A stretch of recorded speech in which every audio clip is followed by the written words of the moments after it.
আসসালামু আলাইকুম। অন্য মঞ্চের আলাপচারিতায় আপনাদের সকলকে আমন্ত্রণ জানাচ্ছি। প্রিয় দর্শক, আপনারা জানেন দেশে এখন একটা বিচিত্র বাস্তবতা বিরাজ করছে। একদিকে নির্বাচনের দাবি, আরেকদিকে সারা দেশে মব সন্ত্রাস এর দাপট, পাশাপাশি চলছে অব্যাহত চাঁদাবাজি। কতগুলি ঘটনা আমার মনে হয় গত কয়েকদিনে আপনাদেরকেও বিচলিত করেছে। বিটফোর্ডের সামনে নৃশংসভাবে প্রকাশ্য দিবালোকে একজনকে হত্যা করা, এর বাইরে বিভিন্ন জায়গায় আমরা দেখেছি, পাটগ্রামে দেখেছি, পটিয়ায় দেখেছি, থানায় হামলা এবং কোথাও কোথাও গ্রেপ্তার করার জন্য চাপ দেওয়া, কোথাও কোথাও গ্রেপ্তারকৃত ব্যক্তিকে ছিনিয়ে নেওয়ার চেষ্টা, এগুলো আমরা দেখেছি। এর পাশাপাশি দেখেছি যে বসুন্ধরা এলাকায় একটা রাজনৈতিক দলের একজন কর্মীকে, একজন নেতাকে টাকা নিতে, এবং সে বলছে যে এই টাকাটা তো চাঁদাবাজি নয়, এটা তার দলের জন্য ফান্ড। এরকম দেখছি। আবার পাশাপাশি দেখছি যে হত্যাকাণ্ডগুলো ঘটছে তার জন্য দায় চাপানো হচ্ছে পলিটিক্যাল পার্টির উপর। এক পার্টি আরেক পার্টিকে দায়ী করছে।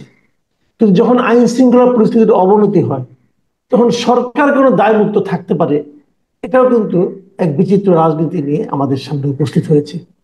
তো এই সমস্ত বিষয় নিয়ে কথা বলার জন্য আজ আমরা আমন্ত্রণ জানিয়েছি ঢাকা বিশ্ববিদ্যালয়ের শিক্ষক, সলিমুল্লাহ মুসলিম হলের প্রভোস্ট ডক্টর আব্দুল্লাহ আল মামুনকে। জনাব আব্দুল্লাহ আল মামুন, আমাদের অনুষ্ঠানে আপনাকে স্বাগত জানাচ্ছি। রাহুল ভাই, আপনাকে ধন্যবাদ এবং আপনার এই অনুষ্ঠানে প্রথমবার আসলাম। লেটস লুক ফরওয়ার্ড টু ইট। এবং হ্যাঁ, এটা আমার যারা দর্শক তাদেরও স্বাগত জানাচ্ছি। হ্যাঁ, আমাদের অনুষ্ঠানে আপনি প্রথমবারের মতো আসলেন। তবে আমার আমার ব্যক্তিগতভাবে প্রত্যাশা থাকবে আপনি নিয়মিতভাবে আসবেন। না, আপনি কারণ থাকলে অবশ্যই আসবো, অবশ্যই আসবো। আমি যে কথাগুলি একটা লম্বা ভূমিকা আমি দিয়েছি, তো আমি আসলে এই বিষয়গুলি নিয়ে জানতে চাচ্ছি যে কতগুলি বিষয় যে আহ, যখন একটা সন্ত্রাসী ঘটনা ঘটে, আপনার অভিজ্ঞতা কি বলে? সন্ত্রাসী ঘটনা থেকে থামানোর জন্য তো দেশে একটা সরকার আছে, রাষ্ট্র আছে, তো তাদের দিকে কিন্তু কেউ দায় চাপাচ্ছে না। দায় চাপানোর চেষ্টা করছে আরেকটা পলিটিক্যাল পার্টির উপর, এবং যে পলিটিক্যাল পার্টির উপর দায় চাপানো হচ্ছে তারা কিন্তু এটাকে আবার অন্যভাবে ব্যাখ্যা করছেন।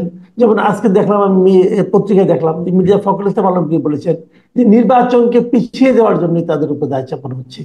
এই যে পরস্পরের দিকে মানে আপনার মানে দায় চাপানোর যে প্রবণতাটা, এটাতে আমাদের সমাজের আসলে কি লাভ হচ্ছে, এটাকে আপনি কিভাবে আসলে ব্যাখ্যা করবেন? তাহলে দেখুন, আমি যেহেতু সোশ্যোলজির ছাত্র এবং ক্রিমিনোলজি পড়েছি, আমরা ক্রাইম ম্যানেজমেন্টের তিনটা স্টেজ বলি। একটা হচ্ছে যে প্রিভেনশন, আপনি যেন অপরাধ না ঘটে তার একটা ব্যবস্থা করা। দ্বিতীয় স্টেজটা হচ্ছে ক্রাইম ম্যানেজমেন্ট, আপনি এই ধরনের কোনো ঘটনা ঘটলে সেটাকে ম্যানেজ করবেন। 3 নম্বর স্টেজটা আমরা বলি যে ইনভেস্টিগেশন এন্ড পানিশমেন্ট। আমি বরং আপনাকে প্রশ্নটা করি যে থিওরিটিক্যাল জায়গাটা আমি তুলে ধরলাম, আপনি কি ক্রাইম প্রিভেনশন বা prevention is better then cure, আমরা এটা সবাই জানি, এরকম কোন উদ্যোগ কি আপনি দেখছেন? এবং আমরা যেটা বলি যে ক্রাইম প্রিভেনশনের জন্য সামাজিক সংযুক্তি, প্রাতিষ্ঠানিক সংযুক্তি খুব গুরুত্বপূর্ণ। এখানে একটি বিষয় মনে রাখতে হবে যে এখন লোকাল গভর্নমেন্ট নেই, পলিটিক্যাল পার্টি গুলো দেশ চালাচ্ছে না, এবং একই সাথে আমলা এবং পুলিশের যে মাসল পাওয়ার ডেমনস্ট্রেশন সেটাও করা যাচ্ছে না। তাহলে সরকারের যেটা উচিত ছিল যে বিভিন্ন ধরনের সামাজিক প্রতিষ্ঠানগুলো, যেমন আপনি দুইটা ছোট্ট জিনিস অপ্রাসঙ্গিক হচ্ছে কিনা আমি জানি না, যেমন আমাদের ফ্যামিলি প্ল্যানিং এবং এডুকেশনে ইমামদের একটা ভূমিকা আছে, স্কুল শিক্ষকদের ভূমিকা আছে। তারা কি এই সরকারের সাথে এখন সংযুক্ত? 2 নম্বরে আসছে, আপনার লোকাল গভর্নমেন্ট নেই, কিন্তু লোকাল গভর্নমেন্ট একটা ব্রড রোল থাকে ক্রাইম প্রিভেনশনে, মব প্রোটেকশনে বা ডেটারেন্সে, পুলিশের সহযোগী হিসেবে কাজ করতে, সামাজিক স্থিতিশীলতা রক্ষায়, সেটিও কিন্তু নেই। তাহলে এই জায়গাটাতে প্রথম থেকে একটু সচেতন থাকতে হতো। আমরা সবসময়, কয়েকদিন থেকে আমি টক শোতে দেখছি যে ফরাসি বিপ্লবের উদাহরণ দেওয়া হচ্ছে, যে ফরাসি বিপ্লবের পরে অনেক ধরনের সমাজে অস্থিতিশীল ছিল, কিন্তু একটা কথা বলা হচ্ছে না যে ফরাসি বিপ্লবের পরে অনেক ধরনের সংস্থা, অনেক ধরনের ক্লাব, অনেক ধরনের সিভিল সোসাইটি গ্রুপ কিন্তু ডেভেলপ করা হয়েছিল, যে যেন ক্রাইমকে প্রিভেন্ট করা যায়।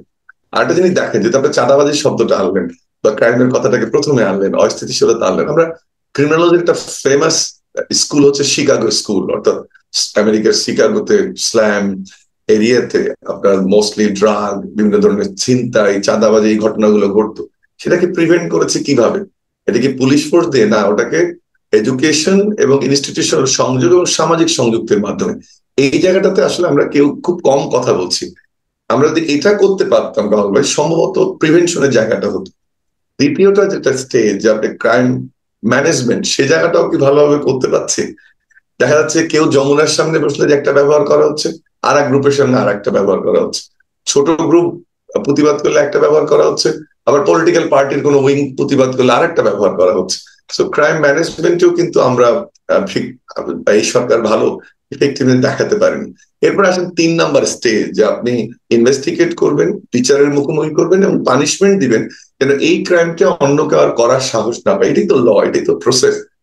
সেটা থেকে আপনি গত 1 বছরে একটা চাঁদাবাজির কোনো, আপনি যে চাঁদাবাজির কথা বলছেন, মির্জা ফখরুলের কথাই বলি, গোলাম পরোয়ারের স্টেটমেন্টের কথাই বলি, ডক্টর শফিকের কথাই বলি, বা নাহিদের কথা বলি, তারা তো পলিটিশিয়ান, তাদের একটা স্টেটমেন্ট থাকবে। আপনি কি একটা চাঁদাবাজির ঘটনায় কোনো চার্জশিটের ঘটনা শুনেছেন? বা প্রথমবার তো গ্রেপ্তার হচ্ছে, দ্বিতীয়বার ওর কি হচ্ছে, আদৌ ছাড়া পাচ্ছে কিনা, ওর পুলিশের কোনো ওটা তদন্ত করছে কিনা, এই ঘটনাগুলো কিন্তু দেখেন কামাল ভাই মিসিং।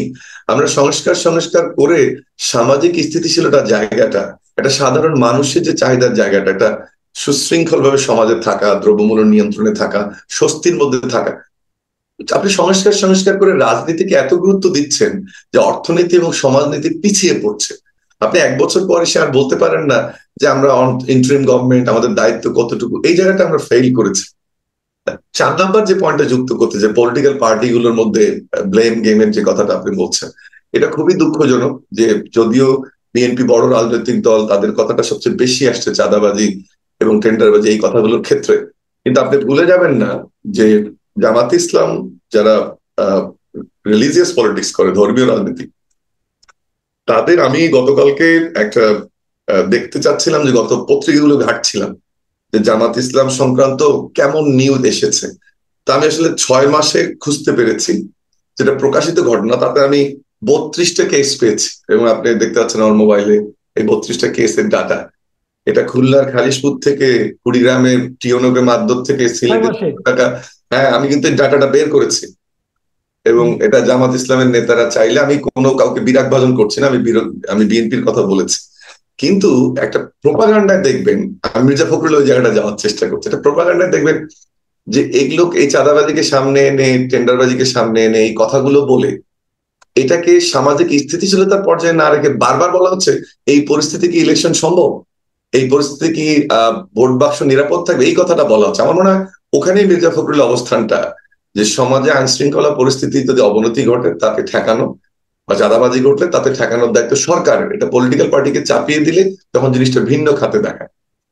আরেকটা যদি আপনার দৃষ্টি আকর্ষণ করি, আপনি দেখেন মিটফোর্ডের যে ঘটনাটা ঘটলো, কোনো অপরাধী সে যে দলের হোক, আমি যেন শিক্ষক হিসেবে কোনো দলের প্রতি যদি আমার সমর্থনও থাকে, কিন্তু ওই জায়গাটা একেবারে অবিচল যে পানিশমেন্ট হতে হবে, প্র্যাকটিস করতে দেয়া যায় না।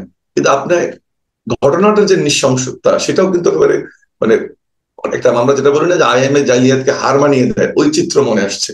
কিন্তু দুটো পার্ট দেখেন, যারা পাথর নিক্ষেপ করছে ওই 3জন বা 4জন বা 5জন, তারা কি বিএনপি কর্মী কিনা সরাসরি? 2 নাম্বার, বিএনপি যাদেরকে বহিষ্কার করলো তারা কি প্রথম সারির কিনা? আবার পুলিশ যাদেরকে অ্যারেস্ট করলো বাকিরা কোথায়?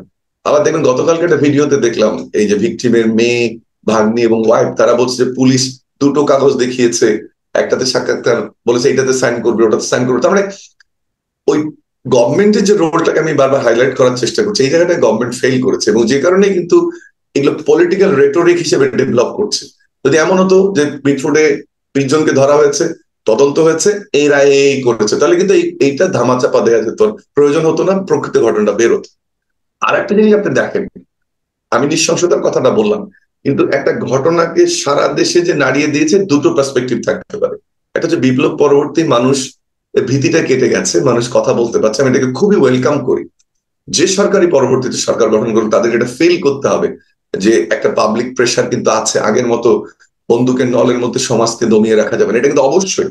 কিন্তু আমি একটা ফ্যাক্ট স্ক্যানিং একটা রিপোর্ট দেখলাম যে 3000 ইমেল থেকে এই ঘটনাটাকে, অ্যাকাউন্ট থেকে এটাকে প্রমোট করা হয়েছে, 3000।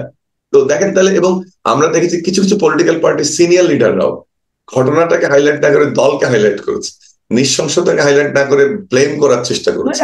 এক মিনিট, ওই 3,000 ইমেলটা এটা এটা এটা কি হয়েছে আসলে? এটা কি মানে বিভিন্ন জনের কাছে পাঠানো হয়েছে এবং এই একটা বলা যায় কয়েক একটা 3,000 ইমেল থেকেই certain বেশি, হ্যাঁ 3,000 ইমেল থেকেই এইটা ছড়িয়েছে।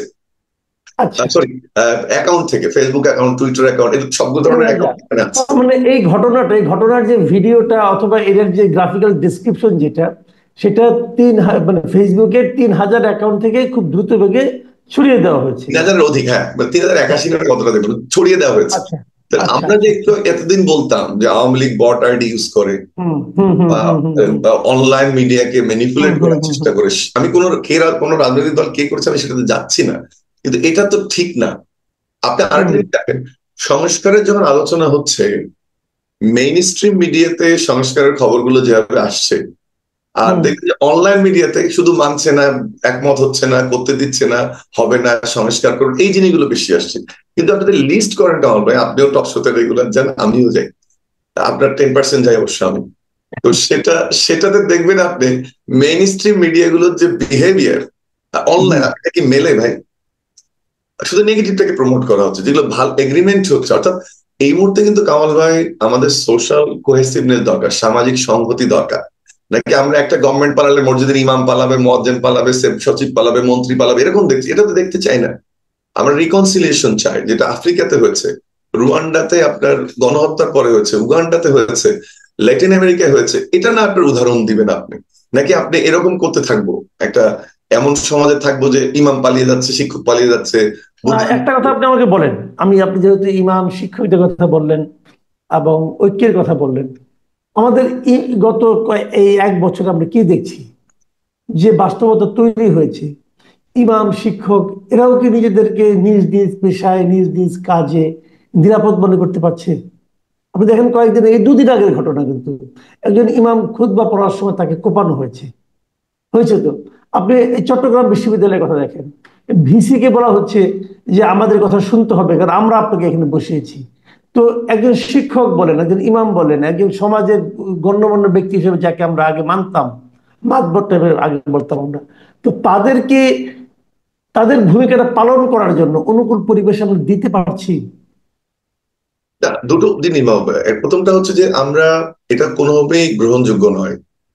আর সেদিন একটা টক শোতে আমি এটা নিয়ে কথা বলেছি যে যদি যে শিক্ষার্থীরা কমেন্ট করেছে চিটাগং বিশ্ববিদ্যালয়ে, আমি ভাইস চ্যান্সেলর হলে আপনি এটা কোট করে রাখতে পারেন, ভবিষ্যতে যে কোনো ঘটনার আমি সম্মুখীন হলে আমি পদত্যাগ করতাম, এবং এটার বিচার না হওয়া পর্যন্ত আমি এটাকে যতদূর যেতে হয় তত দূরে যেতাম। তাহলে প্রথম হচ্ছে যারা এই ঘটনাগুলো শিকার হচ্ছে তাদের এই পার্সোনালিটি জ্ঞান বা তার চ্যাপ্টার প্রতি যে সম্মান, তার ক্ষমতায় থাকার মোহটা ত্যাগ করে এটা থাকতে হবে। দুই, যারা এই অপরাধটা করলো সেই জায়গাটা কিন্তু গুরুত্বপূর্ণ। ওই যে প্রাইমারি স্কুল থেকে শুরু হয়েছিল, চেক থেকে তুলে দেওয়া, হাই স্কুল থেকে শুরু হয়েছিল, থানাতে শুরু হয়েছিল। আমি খুব একটা নিদারুণ ব্যর্থতা বলবো সরকারের, যে এইটা যদি প্রথম পর্যায়ে ওই ভুলটা না করতো, যেদিন সচিবালয়ে বাচ্চারা ঢুকলো এবং এইচএসসি পরীক্ষা ছাড়াই পাশ করার সিদ্ধান্ত ছিল, ওই উস্কানি ছিল এই সমস্ত ঘটনার পিছনে একটা কারণ। এবং যেখানে যখন ঘটনা ঘটেছে তখন যদি সামাজিক শক্তিটাকে, এটা এলাকার মুরব্বী, একজন শিক্ষককে মারছে, বাট অন্য অন্য মানুষ, বিবেকবান মানুষ সেখানে আছে, একটা টিওনও কিন্তু পারতো তাকে নিয়ে প্রতিরোধ করতে, হয়তো তার মোরাল সেই শক্তিটা ছিল না। এটা না হওয়ার কারণে এই ঘটনাটা ঘটেছে, এবং যেটা কোনোভাবে গ্রহণযোগ্য না। আরেকটা জিনিস আমি মনে করি খুব গুরুত্বপূর্ণ, সেটা হচ্ছে দেখবেন যখনই রিকনসিলিয়েশনের কথা কেউ বলছে তাকে আক্রমণ করা হচ্ছে। আওয়ামী লীগ, ধরে নিলাম আপনি কথাটা খুব জোরে সোরে বলেন, আমিও বলি, প্রায় 2 কোটি মানুষ, ঠিক আছে, 1.5 কোটি মানুষ একেবারে অন্ধভক্ত আওয়ামী লীগের, বা 30% না 30 থেকে 35 তাদের ভোটিং পপুলারিটি। বাট খুব কম করেও দেখেছি, সানেমের একটা জরিপে দেখলাম তরুণদের মধ্যে 15, তাহলে সিনিয়রদের কিনলে এই সংখ্যাটা বাড়বে। আমার ধারণা 25 বা 30, 25 থেকে অবশ্যই আওয়ামী লীগের সাপোর্টার আছে। এটা হলো একটা পার্সপেক্টিভ। আপনার ভাই, আমার চাচা, আমার মামা, আমার খালু, এরাও কিন্তু আওয়ামী লীগ করছে, আমার ভাইরা, আপনার শালী, এরাও আওয়ামী লীগ করছে। আপনি কি সবার সঙ্গে সম্পর্ক সেট করবেন? নাকি যে রেটরিকটা আওয়ামী লীগ ডেভেলপ করার চেষ্টা করছে যে আমরা দোষী না কিন্তু টুস করে ঢুকে যাব, সেটাকে যুক্তি দিয়ে, তর্ক দিয়ে, ভিডিও দিয়ে, তথ্যচিত্র দিয়ে আপনি প্রমাণ করবেন, লুক শেখ হাসিনা এই কাজটা ঠিক করেনি, তুমি আওয়ামী লীগের সাপোর্টার, বাট একটা পরিশীলিত আওয়ামী লীগ প্রয়োজন হবে। এই 1.5 কোটি 2 কোটি মানুষকে আপনাকে বোঝাতে হবে। নাকি সবাইকে আপনি মেরে ফেলবেন, সবাইকে জেলে দেবেন? 3 নাম্বারটা ইম্পর্টেন্ট, যারা অপরাধ করছে কাউকে ছাড় দেওয়া যাবে না, সেটা শেখ হাসিনা হোক বা একটা প্রাইমারি স্কুলের শেখ হাসিনা হোক বা একটা প্রাইমারি স্কুলের শিক্ষক হোক, আপনি কাউকে ছাড় দেবেন না। আমি একটা উদাহরণ দেই আপনার, এটা রুয়ান্ডা বা উগান্ডাতে, সম্ভবত রুয়ান্ডাতে আপনার যখন এই গণহত্যা হলো, তারপরে ওরা একটা সাম্প্রদায়িক আদালত কাউকে করেছিল, ওটাকে বলে ওটা ডাকাকা আদালত বা সম্প্রদায় ভিত্তিক আদালত। সেখানে তারা কি করছে জানেন, ইউনিয়ন এবং গ্রাম পর্যায়ে বিচার ব্যবস্থাটাকে নিয়ে গেছে, বেসিক্যালি সামারি ট্রায়াল, কিন্তু কাউকে ছাড় দেয় নাই। যে একটা মাথা ফাটিয়েছিল তারও বিচার করেছে, তোমার 4 মাস তুমি সামাজিকভাবে বয়কট থাকবা, তোমার 10 মাস তুমি জেলে যাবা। দেখেন আমরা এইগুলোকে গুরুত্ব না দিয়ে আপনি 1.5 কোটি 2 কোটি, আমি আওয়ামী লীগের এখানে মানে আওয়ামী লীগকে ডিফেন্ড করছি না, আমি রিকনসিলিয়েশনের কথা বলছি। আওয়ামী লীগের ছোট যদি কেউ একটা ক্রাইম করে তার অবশ্যই বিচার হতে হবে, কিন্তু এমন তো লোকটা 10টা 5টা থাকতে পারে যে কোনো অপরাধ ছিল না, আদর্শিক জায়গা ছিল, বা আওয়ামী লীগের কাজের প্রতিবাদ করেছে, আপনি কি তাকেও মিশিয়ে ফেলবেন? তাহলে কিন্তু রিকনসিলিয়েশন হবে না। আপনি সাউথ আফ্রিকা দেখেন, বর্ণবাদ আন্দোলনের পরে কি করেছে, তারা রিকনসিলিয়েশনের দিকে গেছে। আপনি ইন্দোনেশিয়াতে দেখেন, ক্র্যাকডাউনের পরে রিকনসিলিয়েশনের দিকে গেছে। সে ধরনের কোনো জিনিস কিন্তু দেখতে পাচ্ছি না। এটাও কিন্তু ইম্পর্টেন্ট, এবং পলিটিক্যাল পার্টিগুলোকে এগুতে হবে। যখন এটা বলা হচ্ছে বিএনপিতে কেউ যোগ দিয়েছে বলে বিএনপি আওয়ামী লীগের পুনর্বাসন করছে, এনসিপিতে দেখা যায় আওয়ামী লীগের কাউকে বসে এনসিপি পুনর্বাসন করছে, এনসিপিতে আমরা দেখেছি অমুকে গেছে। এইটা কিন্তু করা যাবে না। এই জায়গাটাতে আপনার আমার একটা রোল আছে, যারা সুস্থভাবে চিন্তা করি বা কোনো পক্ষকে ছাড় না দিয়ে কথা বলার চেষ্টা করি, সেই জায়গাটাতে রোল আছে যে রিকনসিলিয়েশনটা কিভাবে হবে। এবং যতদিন রিকনসিলিয়েশন না হয়, শুধুমাত্র এখন 1-2 বছর না, কিন্তু আমরা ভবিষ্যৎ যে রাজনীতির দিকে দেখছি সেটা কিন্তু সিরিয়াসলি একটা প্রশ্নবোধক চিহ্ন থেকে যাবে। জি, অনেক ধন্যবাদ, অনেক ধন্যবাদ জনাব আব্দুল আল মামুন।